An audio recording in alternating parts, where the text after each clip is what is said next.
So the way that I found how do we attract a targeted audience of customers rather than just people who like my content is running a giveaway for the exact offer you want to sell. So I like to say that your dream follower is a different person than your dream customer. Welcome back to Business Talk, the TikTok marketing podcast for business owners and entrepreneurs who want real strategies to generate leads and sales directly from TikTok. I'm your host, Austin Armstrong, and I'll be interviewing real business owners from every industry that are leveraging TikTok to grow their business. You can connect with me on TikTok at SocialtyPro. Let's jump into it. Today's guest is Derek Videll of Social Bamboo.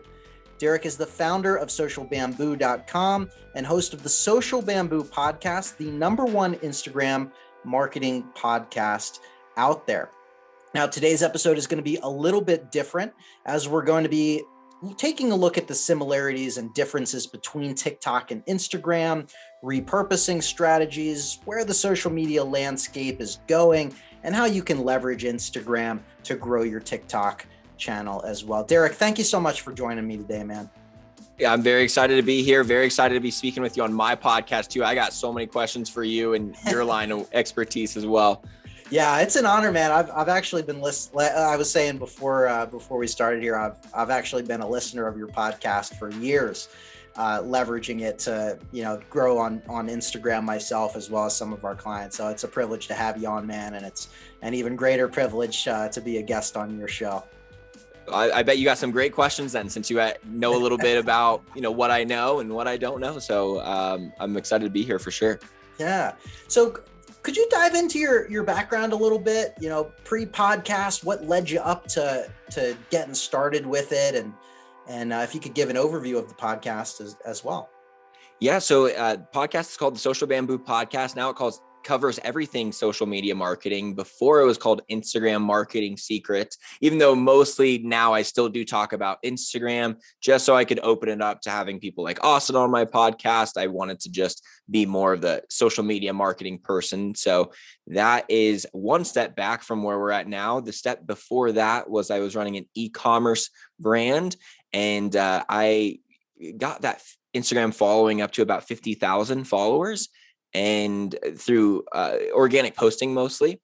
And I went to search for an Instagram podcast and I couldn't find one actually. So when I started the podcast, I didn't have any ideas of how I would ever monetize it or anything. I actually started it that day, and I just pulled out my phone and I downloaded Anchor and just started recording basic episodes on how to set up your account, how to do your bio, how to, use Canva, just basic things like that. And because my podcast was called Instagram Marketing Secrets, it got attention really quick.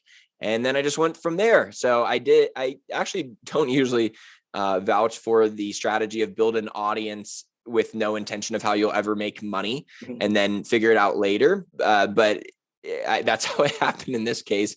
I at least have an idea of how you plan to monetize this good, even though of course that idea will change, but it makes things a lot more clear of what your content strategy should be. And then before that, I was in direct sales for 7.5 years. And that's where I really learned how to sell stuff. And that's what I feel like online marketers might not have going, is they don't have a lot of sales experience and really business, regardless if you're a, yoga instructor or artist, your main job is sales. So that's, I just, focus on helping businesses who are lacking that part. Thank you for sharing that background. And, so you have a couple hundred episodes in the podcast at this point, such a wealth of knowledge. How has that journey been for you, up to this point with how, what do you have, 200 episodes? Yeah. 210 came out this morning. 10? Amazing. So what has that journey been like for you? It has been a journey of consistency, just a level that I could repeat on a weekly basis, and not really straying from that. So I really think at the end of the day, it is simple looking back of what I'd done. Even though I think the answer that you might think to get to this kind of question, it's been rigorous and all that stuff. I think it really, when you look at it from this perspective, it's whoa, look how far I came. But you really are just going one step at a time during it. So for episodes 1 to 150, I was doing one episode a week. And I only missed 1 week during that whole time. It was after episode 100, I decided I'm just going to give myself 1 week off. And at this point, I'm like, I kind of wish I didn't, just so I didn't have to say that part. But then after episode 150, I started doing 2 a week. And I actually really like it this way now. After a couple of months of doing 2 a week, I almost went back. And then I kind of more figured out how to do it, and just really doing a lot more interviews and stuff like that too. But now it's it only gets easier over time. And that first step is definitely the hardest one, but I kind of know that. So that's why I didn't let myself have more than 3 hours before coming out with my first episode. I kind of look at like starting business at this point as kind of like standing on a diving board. And the longer you stand there, the more irrational fears are going to sink in. So really, if I had to explain how I started the podcast, I started within a few hours of me thinking about it. And then I came out with one episode a week until now and figured it out along the way. That's incredible. I mean, it's so hard. People overanalyze everything, right? They think they have to have the perfect mic, the perfect lighting setup, the perfect backdrop. They can't record if it's, there's X, Y, and Z factor in there, but you hit the ground running with it. You had this idea and you ran with it, and it turned out to be an amazing podcast, and it's constantly evolved over the years. Has it opened up some amazing opportunities for you?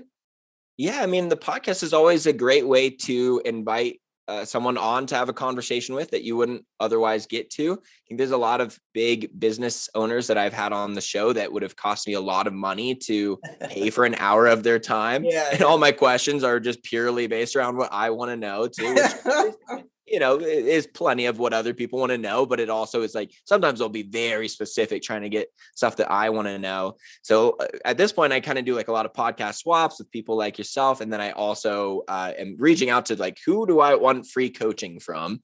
So that is definitely a big benefit. And then just being able to eventually good enough to put it on YouTube and the other platforms, get the camera involved, and grow a personal brand out of the whole process too, I think is what, no matter what I choose to do next, I'll be able to leverage the personal brand that comes from it, having a podcast as well. Very well said. And you are fairly active on TikTok, right? As a user, yes, I do have 17K followers. And let me tell you, my target audience loves my TikToks. My target audience is me. Only. So I've gone viral on TikTok twice, and they were not social media related posts. Was kind of almost the issue, because I was like, I'm just going to do this trend. And I like parodied the trend, where you come in the trend and then you do something slightly different, mess with people's expectations a little bit. And I did that twice. And I think I got like 8 million views on one of them, like 3 million views on the other. And this was like 2 years ago, where people were just like following every post that they liked. Like the like button and the follow were like one and the same. And I got like 17K followers, but none of them had anything to do with social media marketing. So it kind of screwed my engagement from there. So at this point, I'm actually just starting a new Social Bamboo TikTok where I'll post just social media content and then just keep my TikTok personal. But as far as 9x16 content goes, I'd say I'm good at it. And I absolutely love TikTok. I think it is such a better algorithm than any other platform out there. Their algorithm truly knows what content you want to see. And but I haven't, to be honest, I haven't really found out exactly how to execute content from a business standpoint. So we'll be talking about some other ways that I leverage Instagram and TikTok together here, but it's just, I'm good at doing the trends. Yeah, I have fun with that. And I know most of the dances. That's how I came on the podcast. I know I had to pass all your tests. Good. And anybody that's curious, I'm going to be a guest on his podcast. So go listen to that one. And we're going to dive into all the TikTok goodies for you. Is this the part where I need to hit a dance to stay on the podcast? Yes. In order to continue from this moment forward, we have to do a synchronized dance and lip sync. So... Okay. Yeah. Any audio, I'm ready. So we're kind of in like a strange transition in social media, right? And there's kind of like almost a heated battle if you will, kind of going on between, the rise of TikTok so fast and Facebook, Instagram trying to stay relevant. And they're kind of copying some features back and forth, right? Like TikTok just rolled out stories to many people in the United States. I saw on Instagram, I guess a couple months ago at this point, they rolled out direct video comment responses, which is one of TikTok's core features. I'm curious which where no one's doing. Yes, exactly. Yeah, nobody's doing it on Instagram, which I find, really interesting too. I want to get your thoughts on that and where you see this kind of going in this back and forth battle. Do you think this is a good thing? It's a bad thing? What are your thoughts?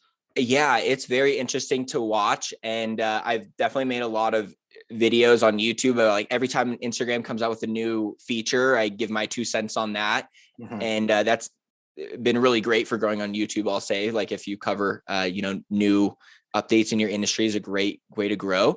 But this is total Instagram fashion. It's funny because like we think stories as an Instagram thing where it came from Snapchat. And I remember when it first came to Instagram, I was like, this is so stupid. I'm never going to post an Instagram story. And Facebook story, I have not ever gone to that point, right? I saw a meme the other day. I was like, oh, I got so drunk last night. I posted a Facebook story. Like, oh, that's relatable. But yeah, so I think TikTok stories, that's the line I didn't think they would ever cross. And if they would cross the line of photos, then I'd be like, what the hell is going on? I really hope they don't allow just straight photos on the feed. That would really screw up everything. I think they know that though. So yeah, the story, every time they acquire a new feature, it shows that their game is trying to win attention from the other platforms more so than get new downloads. So when they're first growing, like Instagram just tries to be niched down as like it's Facebook, but only photos is like how it was explained for years. Like and Twitter is just like it's Facebook, but only the statuses. And everyone's like, why even have it then? Right. And then it makes sense later why you would have multiple platforms. But when they're acquiring all these features, they're really just trying to win attention from each other. And Instagram's greatest competitor for people's attention right now, I would say, is TikTok. And, someone who does love Instagram, I definitely can spend way more time scrolling on TikTok than I can on Reels. So, and like I was saying before, their algorithm's not as good. So I am scared of like Reels. I don't think it needs to become its own thing, is like how it will need to really survive here. Because if it's trickled down TikTok and just less funny TikTok with a worse algorithm, then it will be hard for that to truly make a dent against TikTok in the way that Instagram really screwed up Snapchat. Like when Instagram took stories, it wasn't instant, and Snapchat does still have a place, but it's more so for like college students. I think a lot of people like after a certain age, like don't really care about having Snapchat anymore because it's just like, well, with the story, like Instagram's got stories and I don't need to post the story that I would be super scared of my mom seeing anymore. So I don't need Snapchat. So when they're acquiring features, it really is just a matter of they're saying that we're in our plateau phase. We're not trying to get as many new users as we are just trying to cater to the people on the app and trying to keep them here as long as possible. And I think it does get kind of annoying in a lot of ways of just knowing exactly where to put all your effort, right? When there's all these different types of posts that you can do everywhere. So I'd say just try not to get too distracted when they're coming out with the new features, but usually they do give an algorithm bump to using new features. So I do try to use them. But like the reply to comments on Instagram thing, I think they should have taken the stitch or duet, or they did take the duet feature first with remixing, which no one does that either. And then like the stitch, I think would have been a little bit easier for people to do on Instagram. So I wish they would have got that. But the reply to comments with Reels, like people just don't comment on Instagram like they do on TikTok. And it's funny because I just, from my fake account, I started leaving comments on my Instagram posts, and I'm thinking of doing like some hater comments, because whenever people like reply to hater comments on TikTok, like everyone wants to join their side, right? Because it's like, oh, screw this guy, right?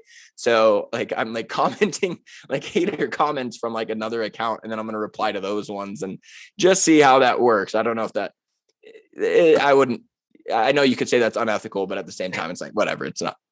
It's funny. So Totally. And you see like on TikTok, for instance, like there's been so many industry plants for musicians. Like the first one that come to mind is that song, the ABCDEFU. And that was proven that it was somebody from her marketing agency or like the production team behind this girl left that comment on a video where the artist was like, I'll turn any comment into a song. Well, that comment was planted, and now that song is everywhere. Right. So like everybody's doing that at any given point.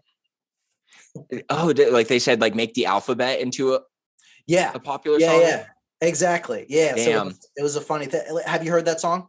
I have. Yeah. Yeah. So that it came from a comment on her video where she prompted people, and so somebody from the team left that comment, make a song out of ABCDEFG or something like that. Nice. And then she did a video. Oh, I already did. Yeah. Here's this casual like banger over here. Like, let me just drop this off. You. Oh, yeah. Just made it up. Yeah, just on the spot here. Yeah, just like number one hit. It really was my entire For You page for a month. Yeah. So diving a little deeper into some of the features that are working on Instagram right now. I think, when Reels first came out, it was a little clunky. It felt rushed to market because they're trying to compete. And, TikTok had been banned in India, and YouTube Shorts rolled out immediately. And then shortly after that, Reels rolled out. And I think they've done a pretty decent job of getting it closer to where it should be. They're always rolling out new stuff. It's more intuitive now. The reach, from my perspective, seems to be good. But I'm mostly, to be honest with you, I'm mostly just repurposing my TikTok videos onto Reels. I download them watermark free so that the TikTok, algorithm doesn't catch it or, whatever. What are your thoughts on Reels right now as a way to grow organically on Instagram? It's your best bet for growing organically, for sure.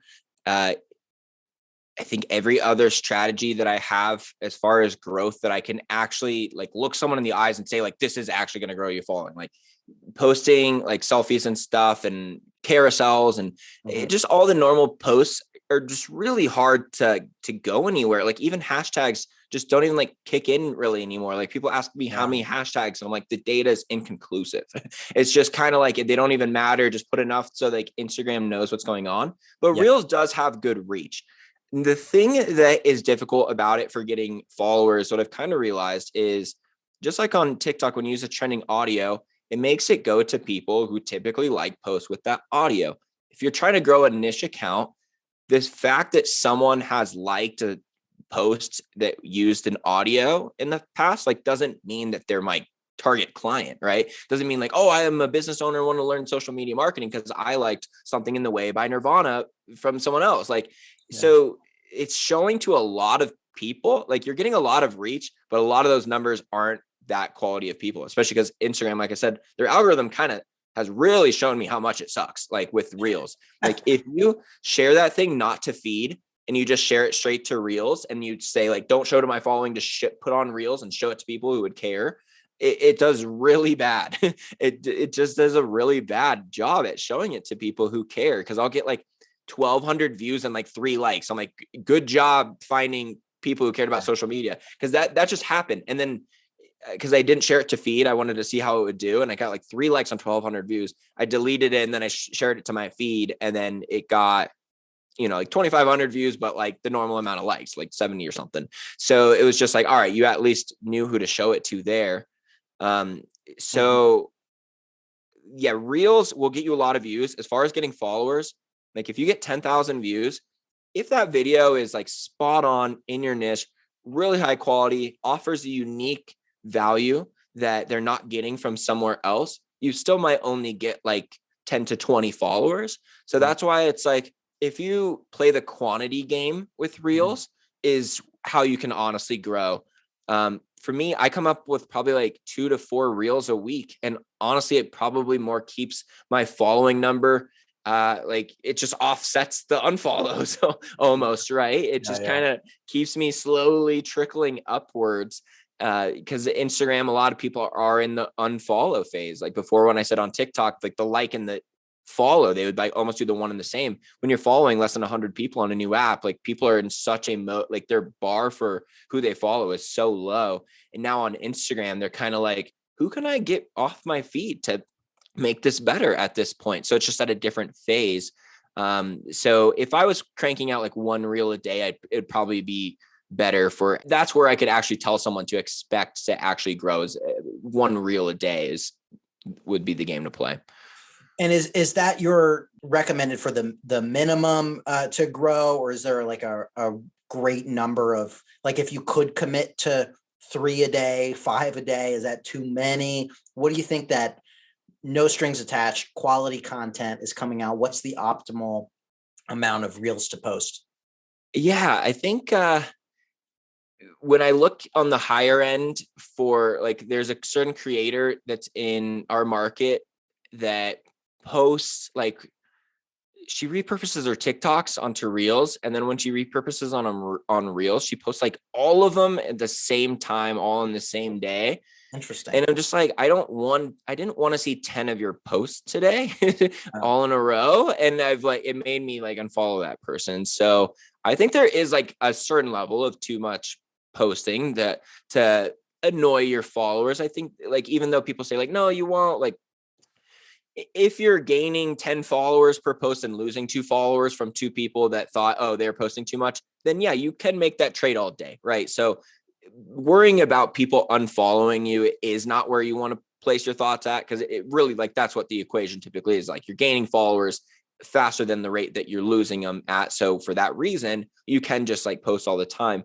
I'd say I don't personally like posting more than 3 times a day, because that's just what I would not want to see from anyone else, unless they're just like a meme account, like a pure humor account, like college party page or something, like one of those. Like, if you really like watching one of those, then usually those accounts can't post too much for you.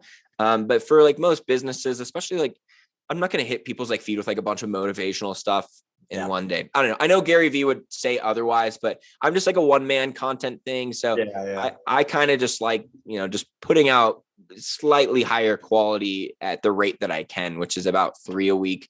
But really, I think 1 a day. I wouldn't go above or below that. Is kind of just, you won't annoy anyone at that level, and you're keeping super consistent. And like, one of those posts every week will get over 5,000 views probably, and actually, make something happen. That's awesome advice. Now I want to kind of pivot into leveraging Instagram to grow your TikTok account. And keep in mind, a lot of this audience is focused on businesses. It's not just a go viral on TikTok type thing. Tactical strategies so that a business can leverage. I'd love to hear your thoughts on some different ways that you see working right now to leverage Instagram to actually send people to TikTok. Yeah. So the cool thing is, regardless of if you have a following on Instagram or anywhere, you'll still be able to use this model that I really like for cross-pollinating followers onto other platforms. Or you could use this from TikTok to Instagram or whatever. Like, when you do this, actually, the thing I'm about to describe, you just use all of your traffic sources to send to it. And then it's really good at spreading them out from there. So essentially what you do, because you're a business and you don't want a bunch of people following you that don't want to buy your product, like, not just like don't like your content, but don't want to buy your product. Like, when they actually are a potential customer from you, is like the first equation that would first part of the equation that would need to happen for a sale to ever be possible. But they also are more likely to engage even like with your product posts. And a lot of times when you're doing promotional posts, those are way less likely to get likes. But so it's nice to have people who actually, care about what your product is too. So the way that I found how do we attract a targeted audience of customers rather than just people who like my content, is running a giveaway for the exact offer you want to sell. And a lot of people will do giveaways for like Amazon gift cards or iPads or some generic price to get a bunch of people to enter. But just kind of like what happened with my TikTok is when you get all these people who follow you for the wrong reason, like it can ultimately hurt your account. And it's pretty unsalvageable a lot of times too. That's why I'm like having to restart on TikTok. It's gotten to that point. And so when you give away the exact thing that you're looking to sell, the only people who enter at least have some interest in that thing. They at least want it for free. And of those people, there's always some that would buy it too. But it's just one way to like, how can we leverage some kind of prize that we can use to grow our audience as well as attract a targeted audience together? So exactly how it works to grow everything is that first step, it's usually just name and email. And mostly that's because when you run Instagram or Facebook ads, that's all you can ask for. You can't ask for an Instagram follow on the ad or a comment, 3 friends or whatever. And when they do that, they just tag the 3 friends that won't kill them for tagging them in a giveaway anyways, right? So it's not like 3 targeted customers. So you just ask for the email if you're going to actually run ads to it. And then on the next step, it says, you've entered the giveaway. We'll let you know if you won or not in a couple of weeks. In the meantime, if you'd like to increase your chances to win, you can follow us on TikTok. You can follow us subscribe to our YouTube. You can comment on this TikTok video. You can duet this TikTok video. You can create a TikTok using this sound. Anything your business needs, you could just create as an additional entry. And these people who want to win your product, like they're all about it. Like they'll do all these extra steps. Like I found it's usually like 30 to 50% of people do at least one of these additional entries. So you can use, like if you have a large Instagram following and send it to this, you can leave with your following now everywhere. So I've leveraged this in one business. I ran this giveaway and we had just started our YouTube channel. We had like 3 videos up and we ran the giveaway with one of the options to subscribe to our YouTube. And we got like 1,400 subscribers from the end of that. Wow. So, and those are all people interested in our products too. So, it's actually going to be an engaged audience. It's to leverage from there. But the cool thing too, at the end of the giveaway, we say, here's the person who won. And for everyone who didn't win, thank you so much for playing. As a consolation, you can get 30% off on the thing that you were hoping to win today, but didn't for the next week. And it just works really well because everyone's attention is like waiting for you to announce the winner. And you keep telling them, this is the day. So they're all checking their email. And usually like 50 to 70% of people open that email, which is like double what a normal open rate would be, if not more. And while you have all that attention, you say who won, and then you're like, and the 5,000 of you who didn't, here's your consolation prize in the form of a discount. So it's a way to get a ton of sales at the end too. So you can take out any part of that equation that you want to, if you want to make it leaner, but even just having the Instagram as a way to, your Instagram following as a way to enter your giveaway, that they can follow you on TikTok, is just a really great way to do it. Cause just saying, go follow me on TikTok, you say it to 1,000 people and like one of them is going to do it. Yeah. No, that is awesome, man. That is such valuable information, not just from a following perspective, but from an actual business perspective. So that just brilliant strategy there. We talked about downloading and repurposing your TikTok videos onto Instagram. I'm curious your thoughts on vice versa. If someone is a Reels first creator, what are your thoughts on downloading those videos and repurposing it on TikTok? Yeah. So I've thought a lot about this and I've messed around with this a lot. So I'm super glad you asked me about this. So people are used to the font on each app as well. So TikTok people are like very likely to stop on TikTok font. And I think even Instagram people will stop on TikTok font. Like they just do their font better. So in like YouTube shorts, like I would never use their fonts, and you can only do left align. I will say real quick, just to interrupt you, I love the captions feature on Instagram. I think the font is awesome on there as opposed to TikTok.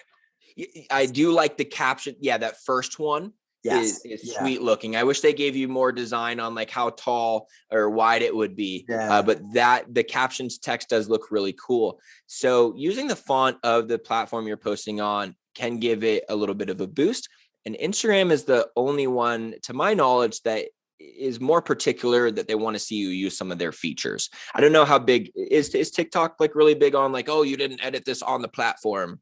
No, So I haven't noticed any problem with that at all. So Instagram is a little bit more trying to be like, we don't want trickle down TikToks. So they're trying to do things to discourage that. Right. So like, that's why they diminish the watermark. But I've had some posts do very well with the watermark too. Yeah. So a lot of these saver apps don't get the audio matched up with the video properly. So you want to make sure you're using the proper one, because if you're doing a lip sync and it looks off, even though it's like, it's not a big deal, there's just something about it that just won't hit the same. So you're not going to get nearly as much engagement. One of the ways to take your reels and put them onto other platforms without the watermark is at the very last step of editing before you post it. If you save it there, it doesn't save it with the watermark. If you do like you post it and then you save to camera roll after, it will put the reels watermark at the bottom. So if you want to do all of your designing in reels and then move it over, you can do that. Or I get it to a phase where it's everything but like maybe the first slide text, and then I'll save it there. And then on TikTok, then you can just add the TikTok text as that last part. And sometimes it will remove the audio. That's the other thing. If I don't want the audio to carry over, I don't want the music to carry over from Instagram to TikTok. I want to upload the song there. So I would save it. If it's like me talking, then I have a background noise. I would save it without the music. And then I would put the music in on TikTok, because obviously that's very important to use the trending audio. And that goes moving TikToks to Instagram too. I try to find like the version of the audio that's actually trending on the app. That's great advice. Anything else that you would recommend that we didn't cover today that would be beneficial for a business owner to either grow their TikTok account, or grow their Instagram account, or grow their business from either platform? I would say just be very clear of what each platform's main marketing objective is, so that you know how to set up your expectations properly and you're making content for the right person. So I like to say that your dream follower is a different person than your dream customer. Your dream follower is someone who will eventually become your dream customer, but isn't yet.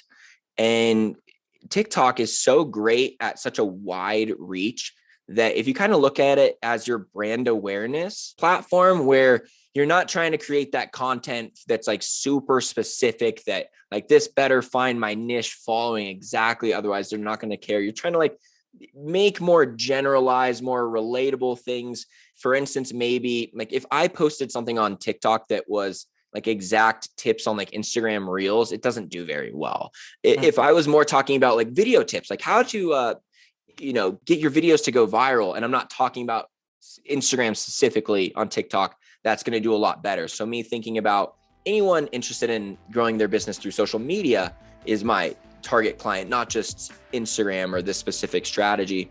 So having each platform, if you know, like Instagram is really good at making sure all of your following sees this post, which TikTok is not. Right? TikTok is way better for you page. Like getting all your followers to see your TikTok is really difficult. So if you have like a message that is really important to communicate with your warm audience, that's why it is very important to have all of these platforms going, because I can post a story on Instagram and do a regular post. And if you follow me, there's a pretty good chance you're going to at least see with one, whether or not you engage with it or not, but I can at least let you know about like a sale or something. If you only had TikTok as your only platform and you're like really trying to get in touch with your followers, I mean, that new story thing will definitely help as a means to do so. But each platform, you want to know what are the advantages and make sure that your content is, designed accordingly. Derek, such good advice. This was so awesome. So many tactical things that people can take and directly implement for themselves. How can people follow you if they want to learn more about you? How can they get a hold of you? Where would you like to direct everybody? At @socialbamboo_, because Social Bamboo wasn't available and they won't give it to me on Instagram. And then like I'll link everything else from there. Like that's a good central hub to follow me on is Instagram. And of course I'm on TikTok. You'll see exactly what I mean, that my target audience is myself. And I like all my own posts. And but other than that, the Social Bamboo podcast, and then YouTube, I'm just Derek Videll. YouTube is where most of my focus is going to in the next year. So awesome. And I'll have all those links in the show notes and description of this podcast episode. Derek, thank you so much again, man. It was a pleasure. Yeah, Austin, this was great. Talk to you soon, man.